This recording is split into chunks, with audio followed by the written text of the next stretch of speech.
Selasa 11 Januari 2022 siang, masyarakat Kecamatan Candipuro dan petugas penanganan bencana erupsi Gunung Semeru menggelar ritual selamatan di sekitaran jembatan Geladak Perak.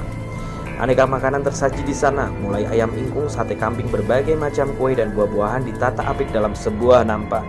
Ritual selamatan ini ditandai kirap sesaji makanan dan diakhiri doa bersama. Semua yang hadir lalu memakan bersama sajian. Abdul Aziz, pejabat Camat Candipuro, mengatakan tujuan menggelar acara selamatan sebagai tanda untuk mengawali pembangunan jembatan gantung di Jalan Piket 0.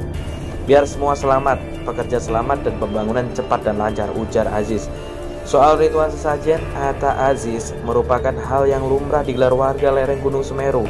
Hal itu merupakan warisan leluhur, sudah semestinya warga melestarikan budaya tersebut. Ini merupakan kearifan lokal, makanya tolong siapapun hargai adat istiadat ini. Jangan sakiti hati kami dengan aksi-aksi merusak sesajen.